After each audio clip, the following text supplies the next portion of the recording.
ಈಗ 40 ವರ್ಷಗಳಿಂದ ಸುದೀರ್ಘ ಹೋರಾಟ, 40-45 ವರ್ಷ ಆಯ್ತು ನೀವು 80ರಿಂದ ಹಿಡ್ಕೊಂಡು. ಈ 45 ಬಹಳ ಈಗ ಸೀನಿಯರ್ ನೀವು. ಹೌದು, ನಾನು ಸೀನಿಯರ್. ಈಗ 67 ಸ್ವಾಮಿ ನನ್ನ ವಯಸ್ಸಿಗೆ 66 ಮುಗಿದು 67. ಈಗ ಇಷ್ಟೊಂದು ಸೀನಿಯರ್, ನೀವು ಮಾತು ಯಾರು ಕೇಳ್ತಾ ಇಲ್ಲಲ್ಲ ಬೆಳಗಾವಿ ಎಲ್ಲ ಕನ್ನಡ ಪರ ಸಂಘಟನೆಗಳು, ಹೆಜ್ಜೆ ಹೆಜ್ಜೆಗೊಂದು ಕನ್ನಡ ಪರ ಸಂಘಟನೆಗಳು. ಇದು ಈ ಸಂಘಟನೆಗಳು ಬಹಳ ಆಗಿ ಅಲ್ಲಿ ಸ್ಪರ್ಧೆ, ರಾಜಕೀಯ ಪಕ್ಷದಂಗ ಅಲ್ಲಿ ಸ್ಪರ್ಧೆ ಚಾಲು ಆತ. 1 ವರ್ಷದಿಂದ ನಾವು ಒಂದು ಕೆಲಸ ಮಾಡಿದೆ ನೋಡಪ್ಪ. ಈಗ HK ಪಾಟೀಲ್ ಅಕ್ಟೋಬರ್ 8 ಮೀಟಿಂಗ್ ಇತ್ತು, ಹೋದ ಅಕ್ಟೋಬರ್ 7 ಕನ್ನಡ ಶಾಲೆ 2 ಹೈಸ್ಕೂಲ್ ಕೊಟ್ರು. ಯಾರು HK ಪಾಟೀಲ್ ಒಂದೇ ಮೀಟಿಂಗ್ನಾಗ ಫಸ್ಟ್ ಟೈಮ್ 50 ಲಕ್ಷ ರೂಪಾಯಿ ಅನುದಾನ ಕೊಟ್ರು ರಾಜ್ಯೋತ್ಸವಕ್ಕೆ. ನಾ ಹೇಳುದ್ ಬಿಡ್ರಿ, ಅವ್ರು 30 ಮಂದಿ ಕುಂತಾಗ ಕೊನೆಗೆ ಹೇಳ್ಬಿಟ್ರ, ಚಂದ್ರಿ ಅವರ ನೀವು ಎಷ್ಟು ದಿವಸ ಇದನ್ನ ಮಾಡೋರು, ಮುಂದಿನ ಪೀಳಿಗೆ ಯಾವತ್ತು ತಯಾರು ಮಾಡೋರು ಅಂತ ಕೇಳಿದ್ರು. ಚಲೋ ಸಿಕ್ಕಿರಿ ನೀವು ಅನ್ಯ, ಬರ್ರಿ ಇವ್ 30 ಮಂದಿ ಹೇಳ್ರಿ ಅನ್ಯ. ಅಲ್ಲೇ ಹೇಳಿದ್ರು, ಇಲ್ಲ ಇದು ಹೋರಾಟ ಮುಂದುವರಿಬೇಕು, ಕನ್ನಡದ ಧ್ವನಿ ಎತ್ತಬೇಕಾದ್ರೆ ನೀವು ತಯಾರಾಗಬೇಕು, ಇದಕ್ಕೊಂದು ಶಿಬಿರ ಮಾಡ್ರಿ. ಶಿಬಿರ ಮಾಡಿ ಅವ್ರ ಚಂದ್ರಿ ಅವರು ನಿಮಗೆ ತರಬೇತಿ ಕೊಡ್ತಾರೆ. 100 ಮಂದಿ ಒಳಗೆ 10 ಅವ್ರಂಗ್ ಮಾತಾಡೋರು ತಯಾರಾಗ್ರಿ ಅಂತ HK ಪಾಟೀಲ್ ಹೇಳಿದ್ರು. ಆಮೇಲೆ ಹುಡುಗರಿಗೆ ಹೇಳಿದ್ರು, ನೋಡ್ರಪ್ಪ ಸೀನಿಯರ್ ಮಂದಿ ಸಹಿತ ನನಗ ಪರೋಕ್ಷವಾಗಿ ಸಾವಕಾಶ ಹಿಂಸರಿ ಯುವಕರಿಗೆ ಬರ್ರಿ ಅಂತ ಹೇಳಿದಂಗ ಅಂತ ಕೇಳಿ. ಅವಾಗ ಹುಡುಗರಿಗೆ ಜ್ಞಾನೋದಯ ಆಯ್ತ. ಅವ್ರಿಗೆ ನಿಸ್ವಾರ್ಥದಿಂದ ಹೇಳಿ ಕೇಳ್ತಾರ ನಮ್ಮ ಹುಡುಗರು. ನಂದು ದುರುದ್ದೇಶ ಇದ್ರೆ ಅವರೇ ಕೇಳ್ತಾರ. ನಾ ಇನ್ನು ಬಿಸ್ನೆಸ್ ತಗೋತೀನಿ, 5 ಜಿಲ್ಲಾದಾಗ ನಾನು ಬಿಸ್ನೆಸ್ ಅದಾವ, ಇವ ನಮ್ ಬೈಂಡಿಂಗು ಲ್ಯಾಮಿನೇಷನ್. ಅವಾಗ ಒಬ್ಬೊಬ್ಬರಿಗೆ ತಿಳುವಳಿಕೆ ಚಲೋ ಆತ. ನೀವು ತಯಾರಾಗ್ರಿ ಅಂತ ಕೂತಿಂದ ಅದ್ರ ಪರಿಣಾಮವಾಗಿ ಇವತ್ತು 20 ಕನ್ನಡ ಸಂಘಟನೆಗಳು ಒಂದ್ ಕಡೆ ಬಂದಾವ್. ಎಂದೂ ಇವ್ರು ಕೂಡಿದವ್ರಲ್ಲ. ಅವ್ರಿಗೆ ತಿಳುವಳಿಕೆ ಹೇಳ್ಬೇಕು ಹುಡುಗರಿಗೆ, ನೀವು ಹೆಂಗ್ ಮಾಡ್ಬೇಕಂತ ಹೇಳಬಾರ್ದು. ಹಿಂಗ್ ಮಾಡ್ರೆ ನೀವು ಮುಂದೆ ಬೆಳಿತೀರಿ, ಮುಂದೆ ನೀವು ಮಾತಾಡಕ್ ಕಲಿಬೇಕು, ಮಾಧ್ಯಮದ ಮುಂದೆ ಹೇಳಕ್ ಕಲಿಬೇಕು. ಅಭ್ಯಾಸ ನಿಮ್ಗೆ ಎಷ್ಟು ಹೇಳ್ರಿ ನನ್ನ ಕಡೆ ರೆಕಾರ್ಡ್ ಅದಾರಪ್ಪ, 1924 ರೆಕಾರ್ಡ್ ಅದಾವ. ನೀವು ಅದನ್ನ ಬಹಿರಂಗವಾಗಿ ತಗೊಂಡ್ಬಿಟ್ರೆ ನೀವು ಯಾವ್ದು ಕೇಳ್ತಾರೆ ಕೇಳ್ರಿ. ಅದ ಆರಂಭಕ್ಕೆ ಅವರು ಒಟ್ಟ ಒಂದು ಶಿಬಿರ ಮಾಡಕ್ ತಯಾರಿಲ್ಲ. ಈಗ ಒಂದ್ ಹಂತಕ್ಕೆ ಬಂದಾರ, 100 ಮಂದಿ ಶಿಬಿರ ಮಾಡ್ರಿ, ನಾವ್ ಒಂದ್ 10 ಸಲ ಪಾಠ ಕೊಡ್ರಿ, ನಾವ್ ಅದನ್ನ ನಿಮ್ಮ 50% ನಾವು ಕಲಿಬೇಕು ಅನ್ನೋ ಒಂದು ಮನೋಭಾವ ಅವರಲ್ಲಿ ಬೆಳೆದ್ಬಿಟ್ಟದೆ. ಈಗ ಸಾಕಷ್ಟು ಕನ್ನಡ ಪರ ಸಂಘಟನೆಗಳು ಬೆಳಗಾವಿ ಹುಟ್ಕೊಂಡಿವೆ. ಯಾರು ಕೂಡ ಚಂದ್ರಿಗೆ ಅವ್ರ ಮಾತು ಕೇಳ್ತಾ ಇಲ್ಲ, ಮತ್ತೆ ಯಾರು ಕೂಡ ಚಂದ್ರಿಗೆ ಅವ್ರ ಸಾಕಷ್ಟು ಸೀನಿಯರ್ ಇದ್ರು ನಿಮ್ ಮಾರ್ಗದರ್ಶನ ಪಡಿಲಿಕ್ಕೆ ಒಬ್ರು ಬರ್ತಾ ಇಲ್ಲ.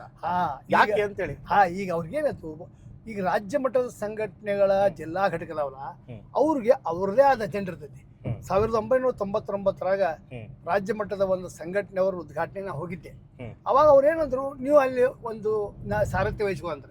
ನಾ ಹೇಳಿದೆ, ನಾನು ಮೊದಲು ಉದ್ಯೋಗ ಉಪಜೀವನ, ನೀವ್ ಯಾವಾಗ ಬೇಕಾದಾಗ ಹೇಳಿದಾಗ ನಾ ಬೆಳಿಗ್ಗೆ DC ಆಫೀಸ್ ಮುಂದೆ ನಿಲ್ಲಕ್ ನಾ ತಯಾರಿಲ್ಲ. ನನಗೆ ಯೋಗ್ಯ ಅನಿಸ್ತು 10 ಮಂದಿ ಹೋಗಿ ಮನವಿ ಸರಿಸ್ತೀವಿ, ಬ್ಯಾಡ ಅನಿಸ್ತು ನಮ್ಮನ್ಯಾಗ ಕೊಡ್ತೀನಿ ಅಂತಂದ್ವಿ. ಆದ್ರೆ ರಾಜ್ಯ ಘಟಕಗಳ ಅನೇಕ ಜಿಲ್ಲಾ ಘಟಕ ರಚನೆ ಆದ್ಮೇಲೆ ಅವ್ರಿಗೆ ಪರೋಕ್ಷವಾಗಿ ಅವ್ರು ಸೂಚನಾ ಕೊಡಕ್ ಚಾಲ ಮಾಡ್ತಾರೆ, ನೀವು ಸ್ವತಂತ್ರವಾಗಿ ಕೆಲಸ ಮಾಡ್ಬೇಕು, ಯಾರದಿದ್ರಾಗ ಕೂಡಬಾರ್ದು ಅಂತ ಹೇಳಿ. ಅವಾಗ ಅವ್ರು ಚಲೋ ಮಾಡಿದ್ರು. ಆದ್ರೆ ಅವ್ರಿಗೆ ಅದು ದುರ್ಬಲ ಅನ್ಸಾಕತ್ತಿ. ಅವಾಗ ನಾವೊಂದು ಸೂತ್ರ ಹೇಳಿದೆ, ಸಾಮಾನ್ಯ ವಿಷಯ ಕಾಮನ್ ವಿಷಯ ಇದ್ದಾಗ ನೀವು ಅಷ್ಟು ಕೂಡೇ ಬಡ್ದಾಡ್ರಿ, ನೀವು ಬಲ ಬರ್ತೈತಿ. ಮತ್ ಬೇರೆ ಬೇರೆ ತಿಂಗಳ ಒಂದ್ ಮಾಡ್ರಿ, ನೀವು ವಾರ ಒಂದ್ ಮಾಡ್ರಿ, ಅದಕ್ಕೆ ನಾನು ತಕರಿಲ್ಲ. ನಿಮ್ ಸಂಘಟನೆ ಹೆಸರು ಹಾಕೋರಿ, ಬ್ಯಾನರ್ ಹಿಡ್ಕೋರಿ, ಚೆನ್ನಾಗಿ ಸರ್ಕಾರ ಹೋರಿ, ಯೋಗ್ಯ ಇದ್ರೆ ಘೋಷಣಾ ಕೂಗ್ರಿ ಅಂದೀವಿ.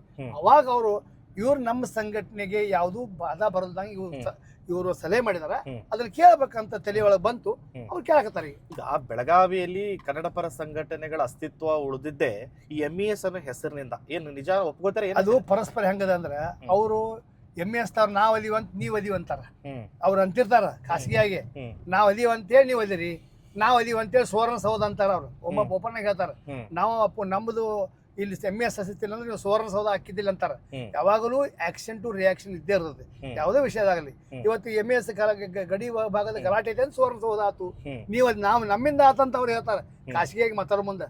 ಆಯ್ತಪ್ಪ, ಇದು ಗಡಿ ವಿವಾದ, ನೀವನ್ರಿ ನಾವನ್ರಿ, ಗಡಿ ವಿವಾದ ಜೀವಂತ ಇಟ್ಟವ್ರು ನೀವು. 1956ರಿಂದ ಫಜಲ್ ಅಲಿ ಕಮಿಷನ್ ಆತು, ಮಹಜನ್ ಕಮಿಷನ್ ಆತು ಇಟ್ರಿ.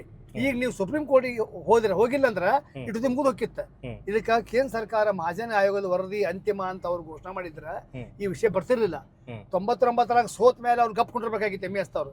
2004ರಾಗ ಏನ್ ಮಾಡ್ರು, ಸುಪ್ರೀಂ ಕೋರ್ಟ್ ನಾಗ ಗಡಿ ವಿವಾದ ಪ್ರಕರಣವನ್ನ ದಾಖಲೆ ಮಾಡ್ಯಾರ. ಇವನ್ 22 ವರ್ಷಗಳ ನಂತರ ಅದ್ರ ಮೇಲೆ ಹಿಯರಿಂಗ್ ಆಗಿಲ್ಲ. ಒಮ್ಮೆ ನಾ ಇವತ್ತು ಹೇಳ್ತಾರೆ, ಹಿಯರಿಂಗ್ ಆಗಿ ಅವ್ರ ಅರ್ಜಿ ತಿರಸ್ಕಾರಗೊಂಡ್ರ ಈ ಸಮಸ್ಯೆ ಬಗೆಹರ್ತೈತಿ. ಅದಕ್ಕೆ ನಮ್ಮ ಸರ್ಕಾರ ಹೆಚ್ಚು ಸೀರಿಯಸ್ ಆಗಿ ಪ್ರಯತ್ನ ಮಾಡ್ತಾ ಇಲ್ಲ. ಆದ್ರಿಂದ ಈ ಗಡಿ ಸಮಸ್ಯೆ ಎಲ್ಲಿವರೆಗೆ ಐತಿ ಅಲ್ಲಿ ನಮಗೆ ಅನಿವಾರ್ಯವಾಗಿ ನಮ್ಗೆ ಹೋರಾಟ ಮಾಡೋದು ಅನಿವಾರ್ಯ.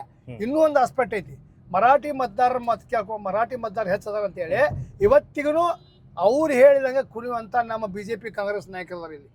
ಪ್ರತಿಯೊಂದು ಹಳ್ಳಿಗೆ ಹೋಗ್ರಿ ನೀವು, ಶಿವಾಜಿ ಪ್ರತಿಮೆ ಅಂದ್ರೆ ಮೊದಲು ಡೊನೇಷನ್ ಕೊಡ್ತಾರೆ. ಚೆನ್ನಮ್ಮ ಸಂಗೋಡ್ರಿ ಅನ್ನೋದು ತೆರಿಗೆ ಸೋದಿಲ್ಲ. ಈಗ ಬೆಳಗಾವಿ ಅಲ್ಲಿ ಬೆಳಗಾವಿ ದಕ್ಷಿಣದೊಳಗೆ 10 ಕೋಟಿ ರೂಪಾಯಿ ಖರ್ಚು ಮಾಡಿ ನೀವು ಶಿವಾಜಿದ ಒಂದು ದೊಡ್ಡ ಕೋಟೆ ಕಟ್ಟಿ ಪಾರ್ಕ್ ಮಾಡಿದ್ರಿ.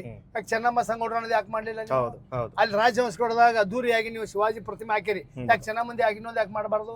ಇಷ್ಟಿಷ್ಟು ಗಾರ್ಡನ್ ಅದಾವ. ಅಲ್ಲ ಇದನ್ನ ನೀವು ನೇರವಾಗಿ ಪ್ರಶ್ನೆ ಮಾಡಿ ಬೇರೆಯವರು ನೀವು ಪ್ರಶ್ನೆ ಮಾಡಬಹುದಾಗಿತ್ತಲ್ಲ, ಸಾಕಷ್ಟು ಹಿರಿಯ ಹೋರಾಟಗಾರರಾಗಿ ಲೈವ್ ಪ್ರಶ್ನೆ ಮಾಡ್ಲಿಲ್ಲ. ಇದು ಲೈವ್ ದಾಗನ ಅನೇಕ ಸಲ ಶಾಸಕರಿಗೆ ನನಗ ವಾದ ಮಾಧ್ಯಮದಾಗ ಆಗೈತಿ ಈ ವಿಷಯದಾಗ. ಅದಕ್ಕೆ ನಾ ಇವತ್ತೇನ್ ಮಾಡಿದೆ, ಒಬ್ಬನ ಗುದ್ದಾಡಿ ಉಪಯೋಗಿಲ್ಲ, 20 ಮಂದಿ ಸಂಘಟನೆ ತಗೊಂಡ ನೀವು ಅವ್ರ ಶಿವಾಜಿ ರಾಷ್ಟ್ರ ಪುರುಷ, ಶಿವಾಜಿ ಬಗ್ಗೆ ತಕರಿಲ್ಲ, ಅದನ್ನ ನೀವು ಅದ್ರ ಸಮಾನವಾಗಿ ಸಂಗೊಳ್ಳಿ ರಾಯಣ್ಣ ಚೆನ್ನಮ್ಮ ನೋಡ್ರಿ ಅಂತೀವಿ ನಾವು. ಈಗ ಬೆಳಗಾವಿ ಬಂದವರು ಶಿವಾಜಿ ನೋಡ್ತಾರ, ಚೆನ್ನಮ್ಮ ನೋಡ್ಬೇಕಾದ್ರೆ ಮತ್ತೆ ಎಲ್ಲಿ ಹೋಗ್ಬೇಕು? ಕಿತ್ತೂರಿಗೆ ಹೋಗ್ಬೇಕು. ಸಂಗೊಳ್ಳಿ ರಾಯಣ್ಣ ನೋಡ್ಬೇಕ ಸಂಗೊಳ್ಳಿಗೆ ಹೋಗ್ಬೇಕು. ಅವ್ರದ್ದು ಒಂದು ಥೀಮ್ ಪಾರ್ಕ್ ಮಾಡ್ರಲ್ಲ ಇಲ್ಲಿ ಯಾವ್ದಾದ್ರು ಗಾರ್ಡನ್ ದಾಗ.